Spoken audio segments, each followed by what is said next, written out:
That's why I have a wired headset because I can't figure them out either. Oh, well, hang on. There they are. Why aren't they freaking, I think it's gonna, my first ever podcast I did was with the Judas Priest singer, Rob Halford. Rob Halford, sure.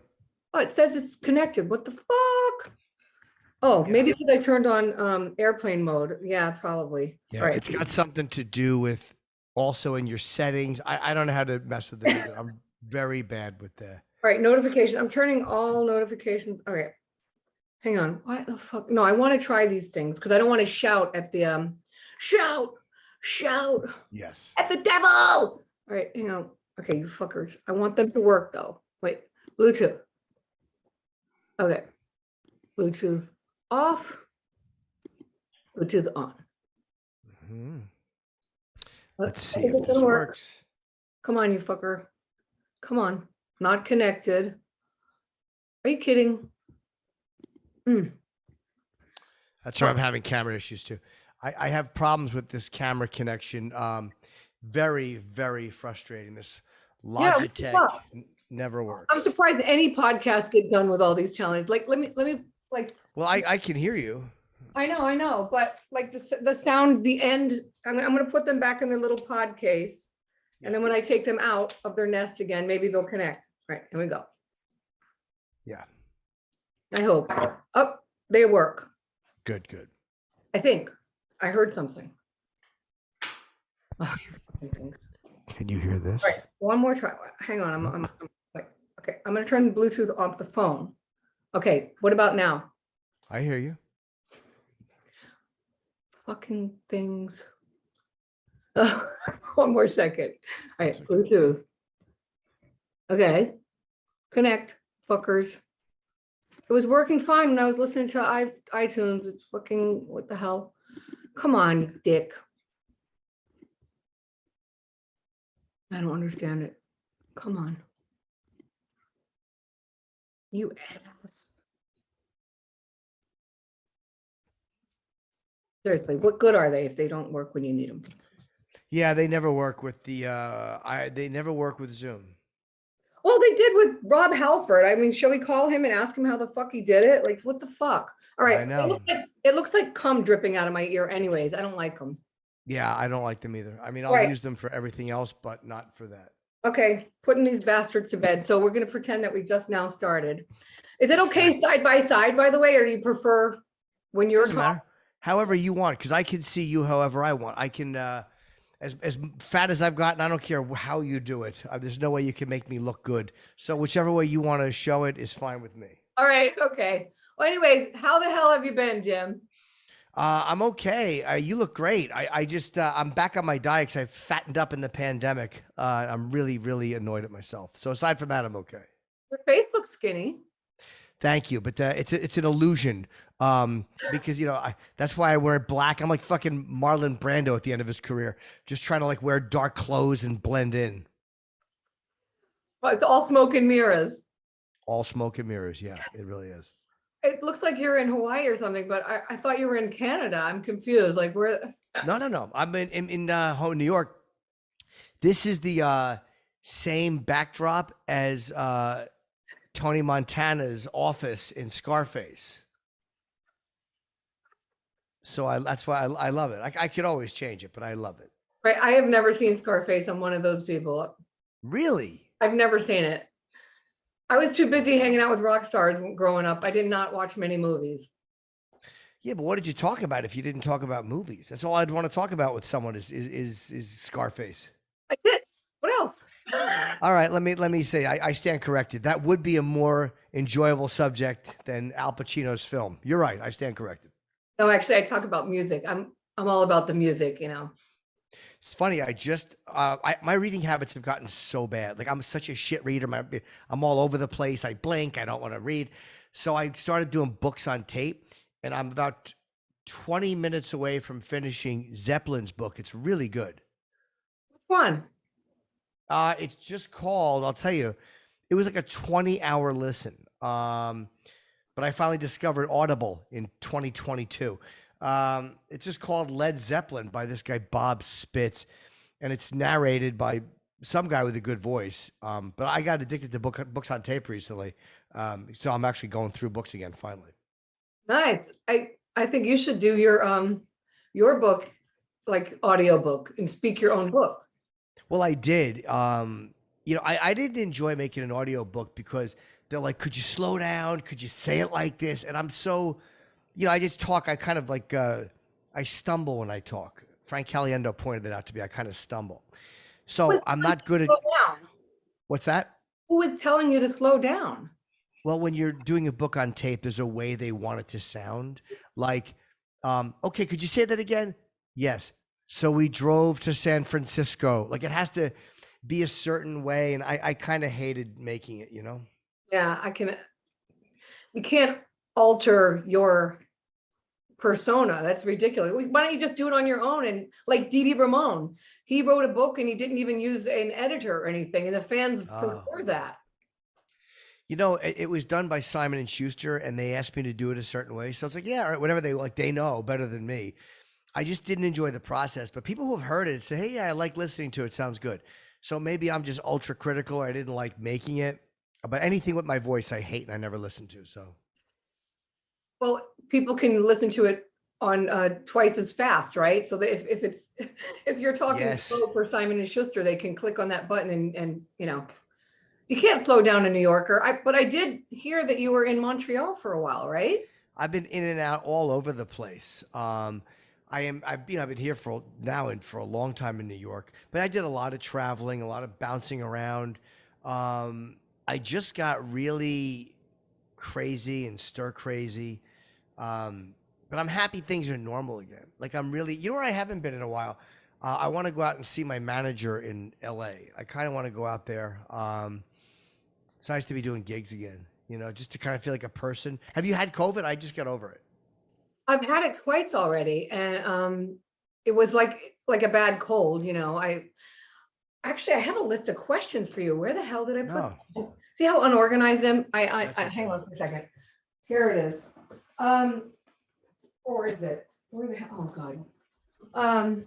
Typical of me. Oh no, here they are. I've had COVID twice. I didn't stand in line to find out I had it. I knew I Right, was sick, so I don't have time to stand in line for 16 hours to be told that I'm sick. I had it right. in November 2020. I think was it November 2020? The first round, and then just recently, I think I had the Omicron or whatever the fuck it's called. But Yeah, I um, blew through that. It was easy. if you're a healthy person and you drink your greens and exercise and you don't have diabetes and you're not obese and all that other stuff, you can handle it better than people who are challenged with the flu or other stuff, right? Your health is your wealth. I always say that at the end of each one of my emails. So, but you look all right. You look like you lived. Oh yeah, it was fun. I mean, I got vaccinated, so I wasn't that nervous about it. But it was the first, it was the first time I got it. It was Omicron, I think. But I'm happy. I'm done with it. I'm happy I had it. Like, good. I fucking got the easy version. I'm fine now. So yeah, I'm kind of happy it's done. It's weird going out and not caring if somebody sneezes or coughs. Like, good. Go ahead. Fuck them. Yeah, I mean, for me, I don't have time to get sick. So, I was just like a trooper. I'm like, whatever, I have a little brat to take care of. Sorry, but he is a brat. Um, so I'm all right. I just Yeah. want to get on with stuff. Like I want to see live shows, including yours. You're going on tour, right? This spring? I am on tour a little bit, but I've just been kind of going out, doing a couple nights or a weekend, coming back. Um, I haven't been like on a long run yet because things kept canceling. And now my fans are fucking furious because like there's places that have vaccine mandates and they're yelling at me. I'm like, I don't fucking work for the state government in Massachusetts. Like, what do you want from me? I'm just happy these gigs are finally back in place because I've had to cancel them twice. My God, I really hope they don't cancel stuff. I mean, right now the UK is wide open. They lifted Yeah. all restrictions, so you could go over there. I mean, do people know who you are in the UK, Jim? Some do, yeah. I did it once. Bill Burr was always yelling at me. I was like, I'm never going to England. They're going to hate me. He's like, you don't know what you're talking about, dude. And he was right. I actually booked it over there and it was great. So I was a fucking idiot. But Bill finally convinced me to go after 10 years of telling me I was a fucking idiot. Oh my God, I love England. I'm an Anglophile through and through. You should go to Liverpool. They love a good laugh. But Yeah, I've only been there that one time. I did Manchester and London, and I want to go back. It was great. yeah, well, they're wide open. Yeah, So let's see. Do you when okay, I have a list of questions from fans. sure, sure. People wanted to know when I posted on Facebook how when the divorce happened between Opie and Anthony, did you feel like a child being torn apart by two parents? No, not really, because dad got kicked out of the house, but it wasn't mom who kicked him out. It was the landlord. That's how I looked at it. Like, um, it was frustrating to not be able to fix it. Like, I hated not being able to fix it. I always wanted Anthony to return. You know what I mean? I never wanted us to leave. I wanted Anthony to come back. So yeah, in a way you do feel like that, but I also knew that there was nothing I had done to make the show fall apart. So it was very frustrating though. Really, really brutal. I still miss it. Do you still have equal time with both parents? I mean, are you No, only Anthony. Anthony's the only person I'm friends with. okay? Then I have oh, did the ice during this lockdown, did you have time to write new material or Oh yeah, a you lot just of it. well, Yeah, I have a new hour. I mean, I'm doing a new hour now, and I post a lot of clips on like Instagram and Twitter. They're clips of me bombing, and it's funny. Like I love those, like because I work out material on stage, so I'll be trying it, and it just shits the bed, or the concept stinks, and it goes. So I post that stuff because to me that's funny and interesting. And people are like, wow, this guy's really lost it. And it's like, you dumb asshole. The good stuff I'm keeping, and that's my act. I'm not going to post my act on Instagram. Like, I want you to come see me live. So I get it's probably hurting ticket sales that I'm only posting myself bombing. I really am stupid, Dot. yeah, I'm a no, dumb I guy. like the stuff I've seen on Instagram. I was like, and how Thank you're you. giving the audience shit like, well, it worked in the last city. What the fuck Yeah, wrong with you? I like that. I like Uh, doing that too. oh, okay. I don't know if your fans know this, but you love massage, and Yes. I have a worldwide company of massage therapists who we call dot bots all over, and chiropractors. And because you tour and you're all over the place over the years since like 2002, you've utilized my massage company. And sometimes, not always, but once in a blue moon, I'll text the dot bots and I'll be like, hey, do you have time to massage comedian Jim Norton tomorrow in Miami or whatever? 99% of the time, they're like, oh yeah, I love him, he's funny. But once in a blue moon, I'll get this text back that says, wait, I just Googled him. What an asshole. He has a book called Happy Endings. I am not going to massage somebody who wrote a book called Happy Endings. Do you think I give happy endings, Dr. Dot? Fuck that guy. And I'm like, it's just a joke. Did you read the book? It's a joke. He's a comedian. Haha. No, in fact, I quit. I can't believe I work for somebody who wants me to massage somebody who's talking about happy endings. So there's that. Yep. I understand. And like Frank Zappa has an album called "Does Humor Belong in Music?" Does humor belong in massage? I believe it does. Humor belongs everywhere. I mean, honestly, it really, it's the only thing that kind of keeps you from throwing yourself off the balcony is the fact that, you know, is being funny or being able to laugh at things. Yeah. People fart during massages and other stuff. I mean, you have to have a sense of humor to give Yeah. a massage. It's their fucking loss, yeah. There's no place that farting isn't awesome. Like, let's be honest. There's no place where you fart and people go, "Hey, that was a bad move." Like there's nothing better, and it's always funny every time. Except if you're in the 69 position, which I think is very overrated. I agree. I get too distracted. I can't do. I can do 69 for a minute, but then I'm like, all right, what are we doing here? Like, is it my turn or your turn? I guess I'm 53. I'm just fucking old.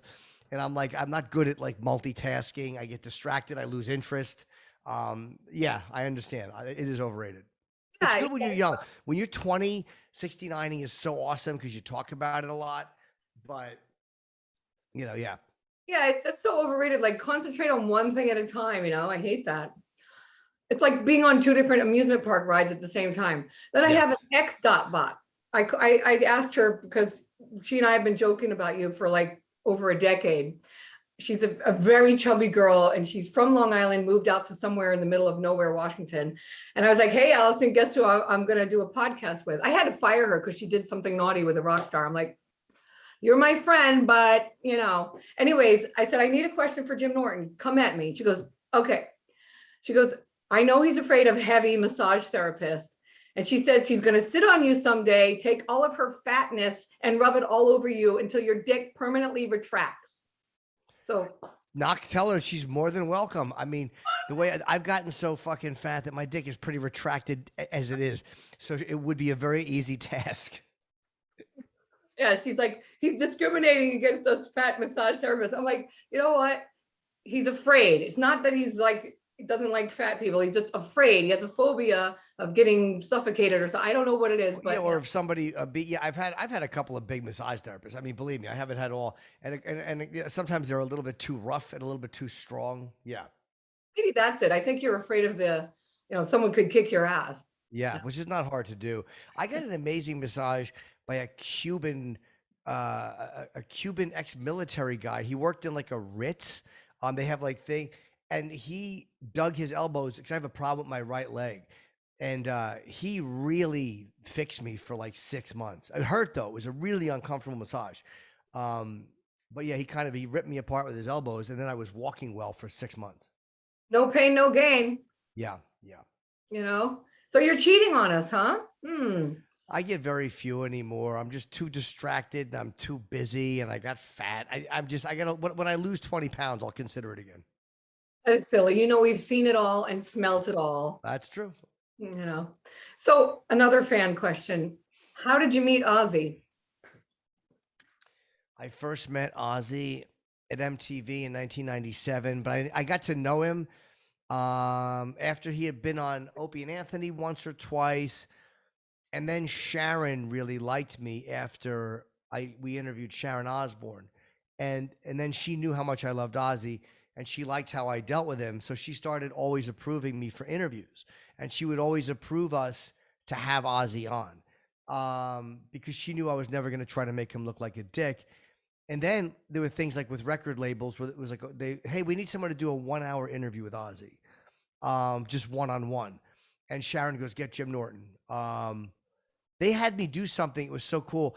On Sabbath's last album, they released some DVD, and they had done interviews, and she was like, yeah, we didn't like how the interview came out. Would Jim talk to Ozzy and Geezer and Tony? I'm like, yes. So I flew out to Ozzy's house and got to interview Tony, Geezer, and Ozzy. So it's through interviewing them over all this time, we just kind of became friends. Because I know that one photograph you have. I mean, when I've been in your apartment, people don't understand you have like a Hard Rock Cafe going on of you. Yeah. And that one of you with the whole Black Sabbath band is like something to be. It's amazing. I got Metallica too. Metallica was actually harder to get than Sabbath. I got those at Sirius XM. The whole bands together are difficult. I never got Motorhead, unfortunately. Never got them all together. I've got them individually, but getting the whole band together is a rare coup. Yeah, that's true with Motorhead. I have pictures of me and Lemmy and Phil, who's very frustrated right now, and Mickey. But yeah, you're right. Getting them together, I've never seen one. Got one of me and Foreigner, but the band lineup has changed so much. But Sure. Yeah. So then, oh yeah, this is an awkward question. How will comedy proceed with the raging cancel culture? It has proceeded. I mean, it's one of those things where cancel culture has gotten worse, but I mean, that type of shit's existed forever. Lenny Bruce was his life ruined by it. They tried to do it to Richard Pryor, but they couldn't because he just had too big of a following. Dice, they hurt his career early on. So it's nothing new. I mean, you just got to keep proceeding by doing what you like to do and just be able to defend what you joke about. Not because you have to, but because people are going to expect you to. But the whole thing about being canceled and all that shit, it's irritating to watch, and I just don't believe any of the outrage. I think it's all bullshit. Yeah, I think that, in my opinion, the cancel culture started with the Beatles when John Lennon said, geez, the fans act like we're bigger than Jesus or God. And then they started burning all the Beatles albums. Right. But now that shit catches on faster because of the internet. Back then, there was just newspaper articles, and now there's Right. internet. So if you fart the wrong way, but I think Lisa Lampanelli would have a bigger problem than anyone nowadays. She might, but it's one of those things where if you go up and do what you do, and you're like, what are you going to take from me? Like, this is just what I do.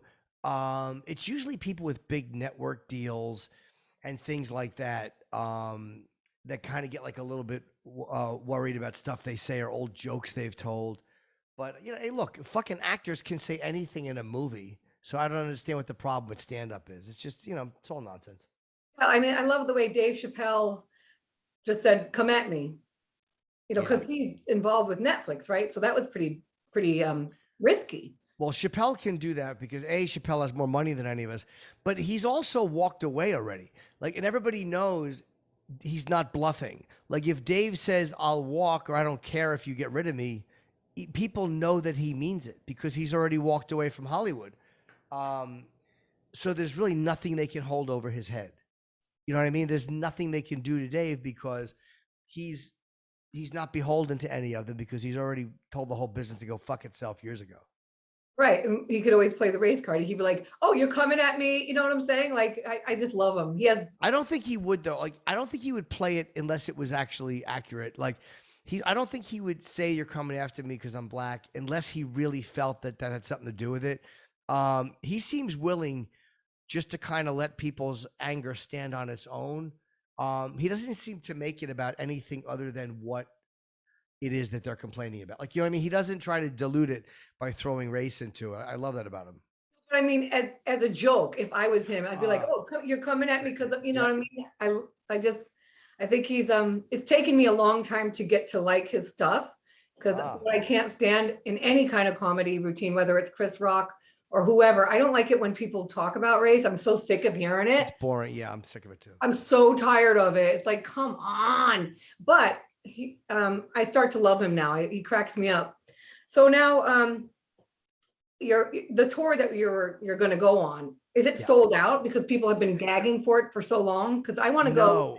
No, tickets are selling decent, but it's not sold out. And part of the problem is that I'm getting a lot of complaints about vaccination mandates. Either people are mad at venues who don't, or people are angry at the ones that do. Like, I've noticed up north, I have some gigs and people are actually selling back their tickets and going to another gig I'm doing where there's no mandate. Like, it's you know what I mean? It's weird. People are just trying to go where whatever rules they're comfortable with that are being enforced, they want to go there, obviously. Well, I mean, I didn't see any New York dates, but I'm thinking, like, if you wanted to satisfy your New York-based fans, you could have a gig in Newark, so that because I don't think they have mandates in Newark because Murphy knows his ass on the line. But you could do one in Newark, and all of the Long Island and your New York-based fans could come see you in Jersey. I don't see any Jersey or New York area shows, which I would like to see. And nothing now, no, but I will. I'll put them on. Again, it looks like we're coming towards the end of this nonsense. So once this shit's all over, then I'll just book gigs wherever. But I'm still being a little cautious because canceling them twice really fucked me up. Yeah, it's a lot of uproar about it. But I think I hope and I think it's relaxing now because of stuff that the CDC and everything. I think the gig is up. We'll understand that yes, there's a risk, but we have to life goes on, like the Beatles song, "Oh bloody, oh blada, life goes on." Right. And people who are fragile can hide and shelter, and people who want the shit thrown at them can go out and live. You know what I mean? Like, I'm tired of being locked down. Like, can you imagine what it's done to my business, which I started building at age 15, long ass time ago with Def Leppard? Right. Can you imagine, like, all the rock stars that tour haven't toured? So, I have to show my tits on OnlyFans. You know what I'm saying? Like, I need this shit to end. Do you like being on OnlyFans? Is it something, because it seems like something that like everybody is doing. And the reason I don't do it is because nobody wants to see it. I would be a broke, I'd make $4 a month. I think people would go there for the fun of it, to see you show your junk. I would like it. Do you like it? Oh, I mean, I rarely have time to do it. And you know what? Like, my whole life, everyone, guys, I love men. I'm as far from a feminist as you can get. Team men, okay? I'm always going to be that way. I mean, I love women. I think they're hot and stuff, Sure. but I'm anti-feminist. I'm so Yeah. not. Anyways, men have always wanted to see my tits, and I've never shown them. In fact, I was on Howard Stern in 2002, and they're like, "Oh, so you massage rock stars, and we're going to give you a bunch of shit." Right before they brought me into the studio, they said, "You're going to show your tits, right?" I said, "No, I've never shown my tits ever." And they said, "Show your tits or we're going to rake you over the coals because you're not famous, and you either have to be famous or you have to show your tits." I'm like, "Bring it on." And they all went at me. They all fucking came at me like a pack of sharks. But at the end, Howard's like, "I like you, Dr. Dot. You're all right." So I have not shown my tits. Well, then I was in Penthouse. I was the feature interview, and I was in the bathtub showing a little bit of my tits, but that wasn't Yeah. really online. So now I'm like, you know what? We're in such a small window. Like, life has been going on for millions of years before us, and life's going to go on millions of years after us. So how fucking important is it that someone's Right. showing their body on a website? I don't do stuff with other people. Like, a lot of Sure. guys are messaging me, "Hey, how much would I have to pay to see you do something with a man?" I'm like, that's never going to happen. I have Right. boys, and stuff like that, show my body. And they always want more, of course, but Yeah. it helps me pay my car insurance and all this other shit. Yeah. Good for Whatever. you. I mean, Yes. I don't judge women. I don't slut shame anybody. You do what you got to do. I would never do sex for money, but I Right. show my body while I still got it. You know what I'm saying? Like, I look pretty good for my age, and You look great.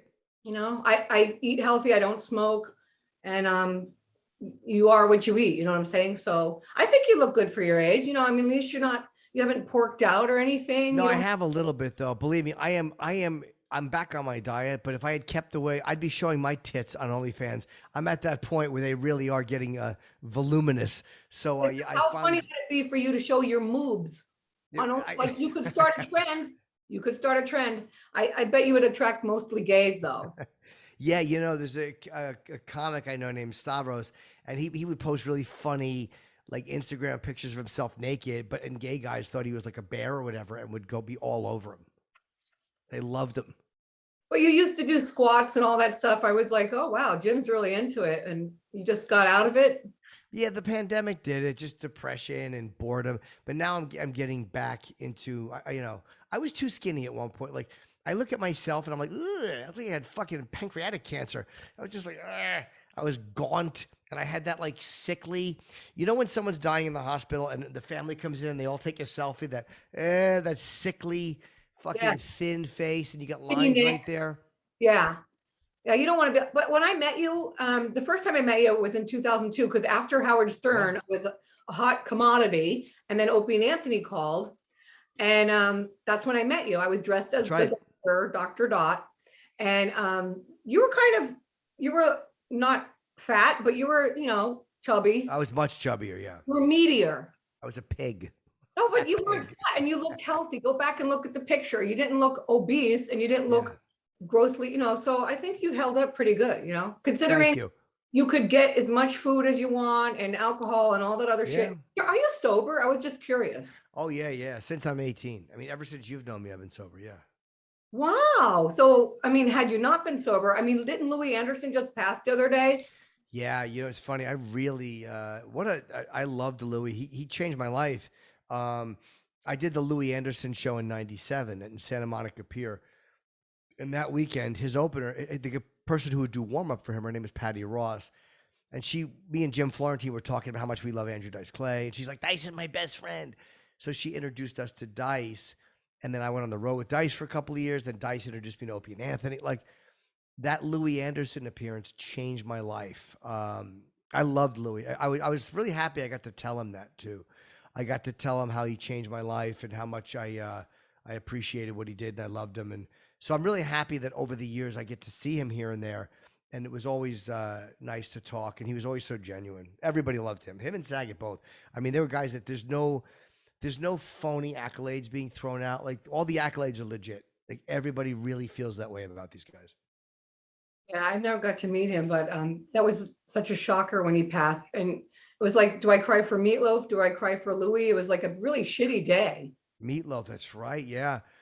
Yeah, I interviewed him a couple of times over the years. He was a real, again, he was a fun, kind of nutty guy to talk to. And, once someone gets to a certain age, if they're heavy, it's like, that there's always a risk, unless they're living a completely healthy lifestyle. But if someone's smoking, and they're overweight, you're like, that's a fucking problem.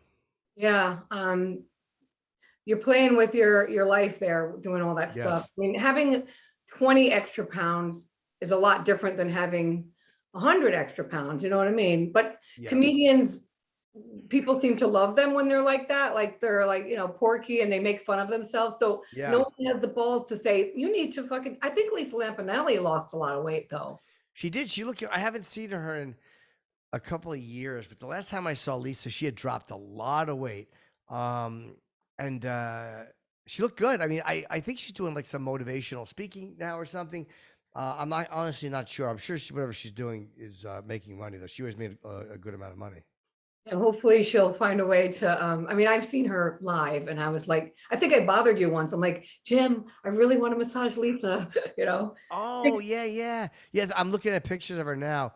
She I think she admitted to having like her stomach stable or something. Like I thought did she? I saw it years ago. She was like, "Oh, I'm gonna do it. I'm just gonna do it," and she lost a lot of weight at once. So I think so. I'm not sure.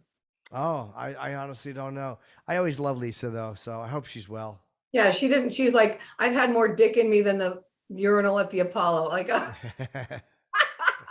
like that stuff is not acceptable nowadays. I'm like, no, I need that crude humor to come back. I You know, know. you ever at the top of the crude list, right? You, Louis C.K., like you guys are, really risky. And I want you to come and play. I've never seen you on stage. Oh, really? I've never seen you live. I've never listened Oh, to, I mean, I've just started recently paying closer attention to your stuff.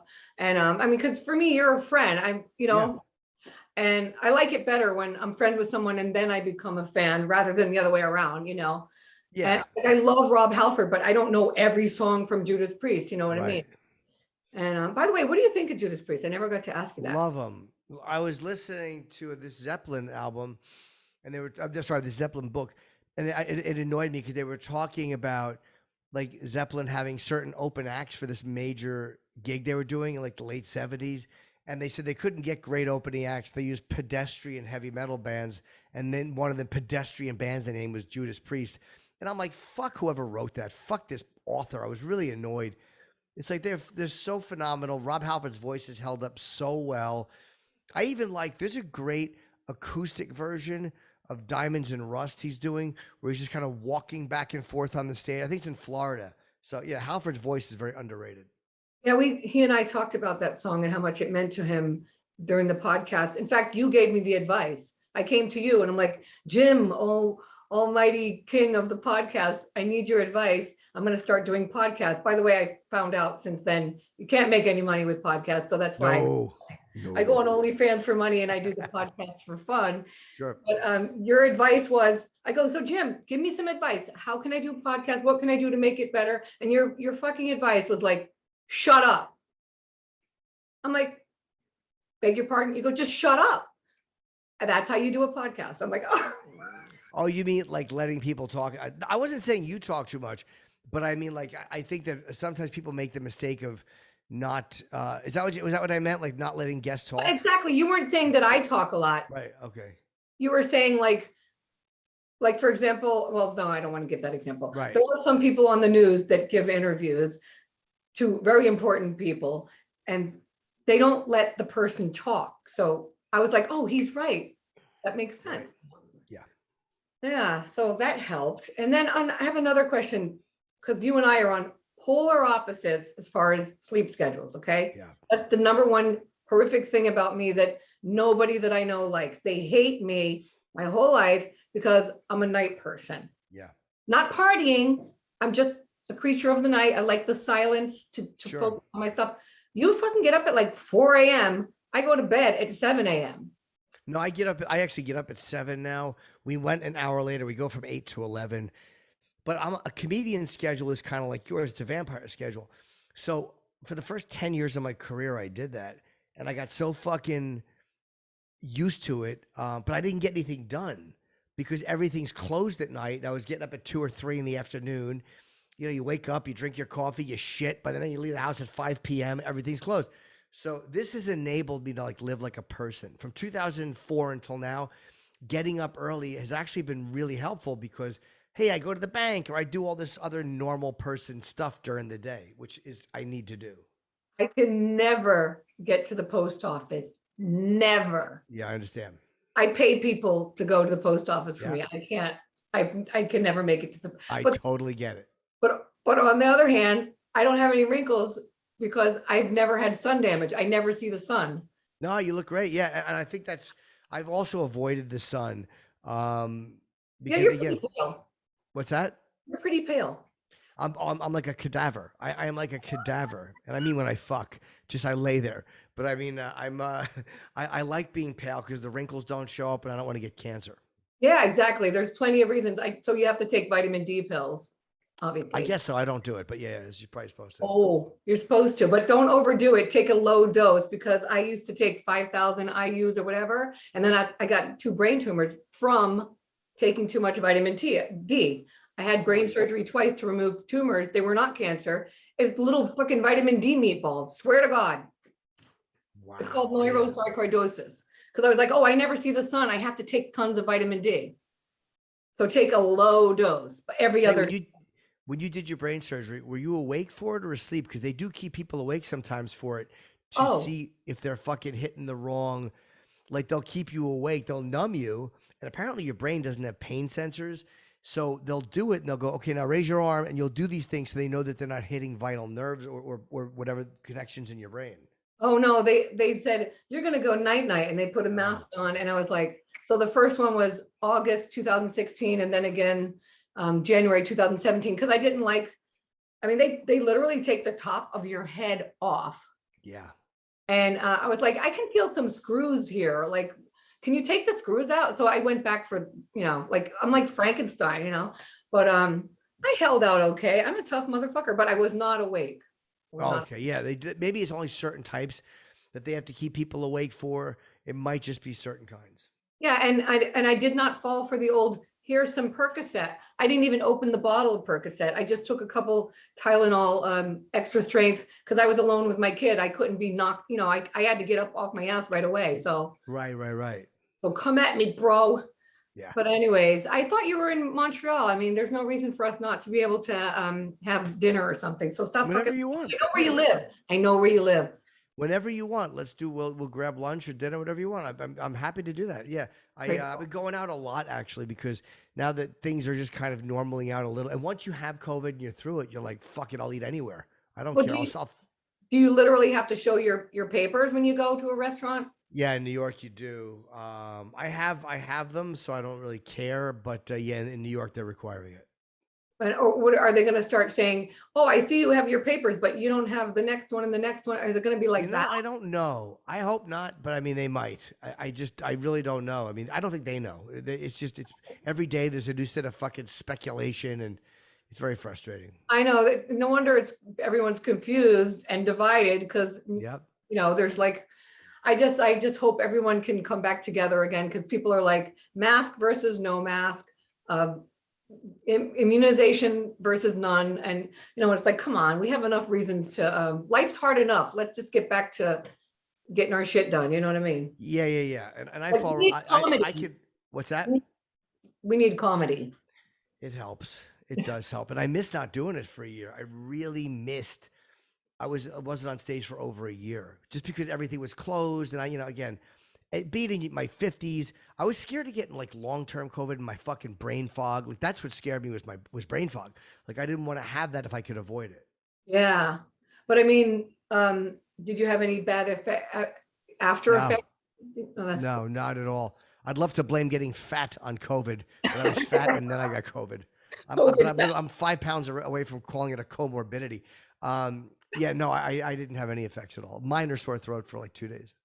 Hmm, that's cool. Well, I'll come in, but I I told you I've had COVID twice already, so I Sure. haven't got the vax because I figured, I mean, Yeah, the you have the it. Yeah. CDC just wrote it on their website the other day. They said if you've already had it, you have a better chance of fighting shit off than if you had the vaccine. So I'm going to go with that. You know what I mean? Yep. Oh, maybe we can meet in Hoboken. So, Sure. Absolutely. I'll come to Jersey.